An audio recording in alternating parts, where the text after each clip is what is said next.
Cap sur la transition, on s'intéresse aux politiques publiques environnementales. C'est le podcast de l'IDRI.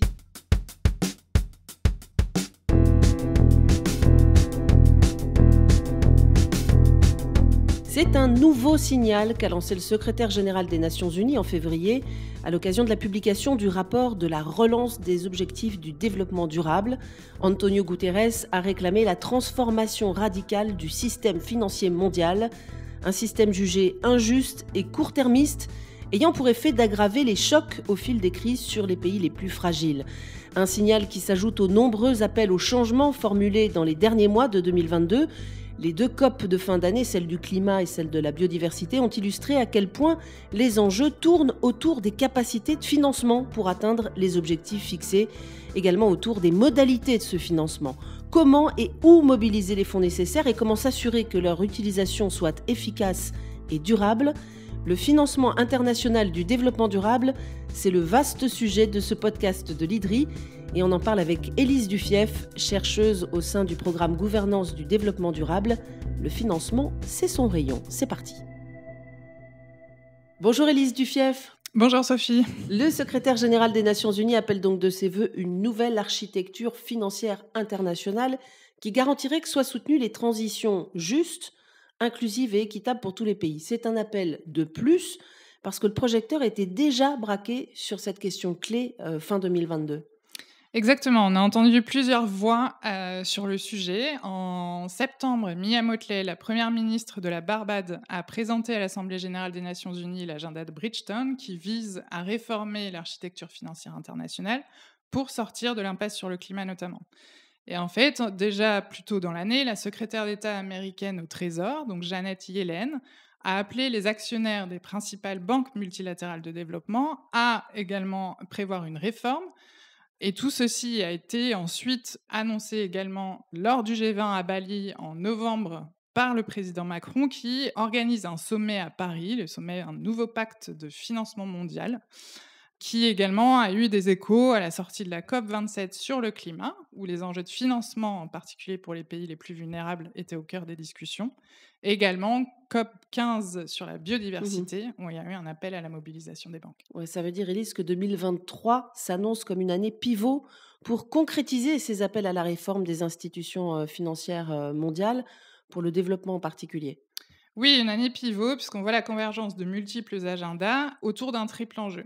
Le premier enjeu vraiment est politique, c'est-à-dire que cette année, on a un momentum important avec le besoin d'un leadership politique clair et partagé de la part des États, de toutes les zones géographiques et des institutions concernées. La démission récente du directeur de la Banque mondiale est un exemple concret. En fait, il y a besoin de dirigeants qui peuvent porter ces ambitions au sein de leurs institutions.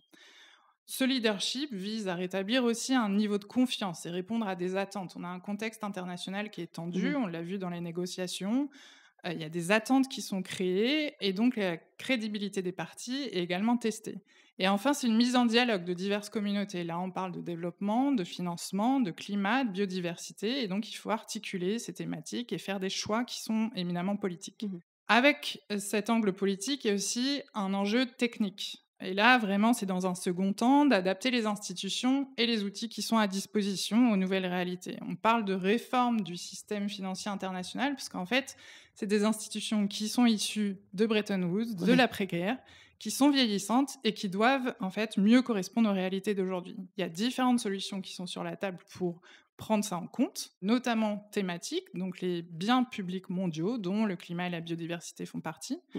Aussi faciliter l'accès au financement aux pays qui en ont le plus besoin. On connaît les blocages, il faut maintenant mettre des solutions sur la table et adapter les outils. On parle de perception du risque, politique, financier, des agences de notation qui doivent en fait mieux prendre en compte une réalité des pays. Donc vraiment, c'est de penser une refonte globale des institutions, à commencer par les banques multilatérales de développement, pour remplir de manière à la fois plus efficace et durable leur mandat à la fois de développement, de lutte contre la pauvreté et de défis environnementaux. Et le troisième enjeu, il est financier, évidemment. Il est financier, on a besoin de plus Ouais. d'argent, les Mmh. besoins sont en hausse au niveau mondial et on a des promesses qui n'ont pas été tenues. Au moment des COP, fin 2022, on a notamment entendu les revendications des pays du Sud, sur ce sujet, hein, les pays à revenus faibles. Quels sont les montants en jeu finalement? C'est compliqué d'y voir clair, ça donne toujours l'impression qu'il y a une bataille de chiffres entre les demandes, les besoins, les sommes disponibles, avec ce sentiment qu'il y a beaucoup de zéros avant la virgule et pourtant ça ne suffit pas. C'est ça, alors plusieurs éléments. On a un panorama à l'échelle mondiale où pour la première fois depuis 20 ans, en fait, la Banque mondiale a indiqué que l'extrême pauvreté a augmenté dans le monde, défaisant les progrès accomplis auparavant. Dans ce contexte, l'OCDE estime que le manque financier pour atteindre les objectifs du développement durable, qui est cet agenda Mmh. partagé global, est d'environ 4 000 milliards de dollars. Mmh. Mais si on redirigeait 1% de la finance mondiale, ça suffirait à combler ce manque. À 1 seulement de la finance mondiale. C'est Ouais. ça. L'aide publique au développement est globalement en hausse en ce moment, non? Voilà, en 2021, l'aide publique au développement était en hausse, mais avec une baisse pour les pays les moins avancés. On estimait à environ 10% par l'OCDE. Mmh. Et ça, c'est sur des fonds de promesses non tenues, c'est-à-dire que les engagements qui ont été pris par les pays développés sur l'aide publique au développement avec 0,7% de leur budget, tous ne les tiennent pas. Ouais. On a également des promesses de financement sur le climat qui ont été faites en 2009 qui n'ont toujours pas été remplies. Le constat global, Élise Duchef, c'est que les finances actuelles sont insuffisantes. C'est ça, et que les budgets, notamment des États, sont aussi particulièrement contraints, donc on se tourne vers de nouvelles institutions, nouvelles sources de financement. Notamment dans les appels à la réforme, on a les banques publiques de développement qu'on a évoquées. Un rapport qui était présenté à la COP 27 estimait notamment qu'il faudrait environ 2000 milliards de dollars par an pour les pays les moins avancés d'ici 2030 pour faire face aux défis climatiques et à leurs conséquences.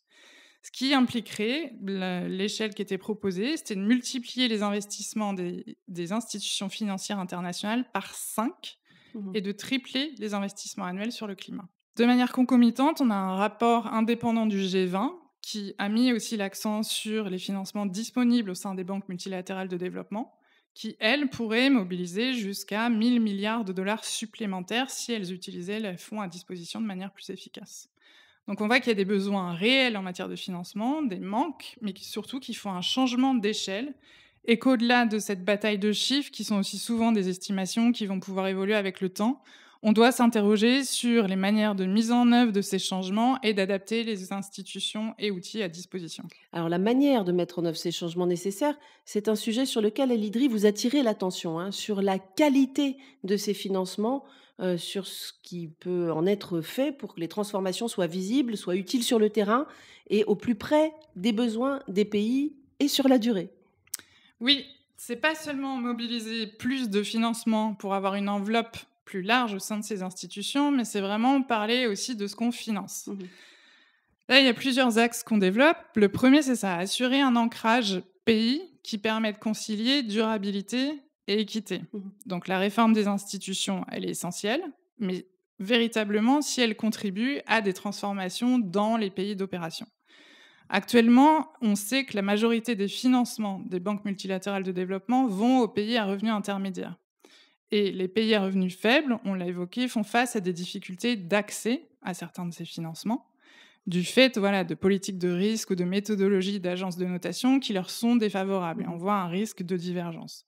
Et la crainte aussi de certains pays, qui a été évoquée, de surinvestir des enjeux climat, biodiversité, au détriment d'autres secteurs qui sont aussi essentiels pour eux. Et là, l'enjeu, c'est véritablement de trouver des équilibres et de développer une approche intégrée qui permet de concilier cette lutte contre la pauvreté avec la durabilité et la prise en compte de Mmh. ces enjeux climatiques. D'où les propositions de rediriger des financements existants. Donc pas seulement trouver de nouvelles sources, mais se poser la question aussi de l'utilisation des financements actuels, chercher des co-bénéfices ou au moins arrêter des financements néfastes. On sait que certaines banques continuent de soutenir des projets en lien avec les énergies fossiles, par exemple. Mmh. Et enfin, c'est aussi de s'appuyer sur des stratégies pays existantes, donc viser en fait le long terme, la dynamique d'acteurs étatiques qui sont en place, puisque les ministères de ces pays vont aussi prendre ces questions en charge et avoir un avis sur ces réformes et la manière dont elles seront mises en œuvre. Ça veut dire qu'il faut jouer collectif pour tout ça, pour trouver une cohérence, d'ensemble. Voilà, c'est un deuxième objectif des réformes, c'est que l'appel aux banques multilatérales de développement, elles doivent faire plus sur certains secteurs, certaines thématiques, dans certaines régions. Mais en fait, on a besoin de penser leur évolution en fonction d'un écosystème global. Mmh. Un des premiers constats, c'est qu'il y a, on l'a vu dans l'introduction, beaucoup d'appels aux banques multilatérales de développement pour qu'elles fassent plus, mais elles ne pourront et probablement ne devraient pas tout faire sur le même pied d'égalité. Le deuxième élément, c'est que les banques ont aussi des ancrages régionaux. On a une banque africaine de développement, on a une banque interaméricaine, une banque asiatique, et donc elles ont des savoir-faire spécifiques sur lesquels on peut s'appuyer. Mmh. Et enfin, ces banques multilatérales, elles travaillent aussi avec des banques un peu plus petites, qui sont des banques nationales ou locales, qui sont ancrées localement, où le relais des États est aussi à prendre en compte dans la mise en œuvre. Donc on a déjà un paysage fragmenté avec beaucoup d'institutions, et il y en a eu de plus en plus ces dernières années. Donc l'enjeu là, dans la réforme, c'est de contribuer à une meilleure coordination plutôt que d'ajouter une nouvelle structure et de fonds qui viendraient compliquer la gouvernance. Enfin, je parlais de l'enjeu de la durée. Il faut à la fois des réformes de court terme et à la fois, il faut voir un peu plus loin.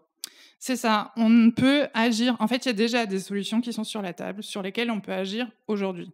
On peut actionner justement ces questions de priorité géographique, thématique et certaines des recommandations incluses dans les rapports qu'on a évoqués. Mais il y a un enjeu aussi de planifier des réformes qui sont plus profondes et qui vont aller au-delà de 2023. On parlait de recapitalisation de certaines banques, de trouver une nouvelle forme de financement via des taxations. Et là, l'enjeu, c'est vraiment de mettre en place un calendrier de mise en œuvre qui doit poser des jalons. Donc 2023 ouvre vraiment en fait des fenêtres d'opportunité pour l'action dont on doit tous se saisir et mettre en œuvre dès aujourd'hui, et certains éléments qui sont plus dans la durée, de s'assurer qu'il y a une programmation de leur mise en œuvre. Voilà, en gros, tout le monde dit: «C'est important, il faut s'en occuper, mais maintenant, il faut faire, il faut y aller». Merci beaucoup, Élise Dufief. Merci Sophie.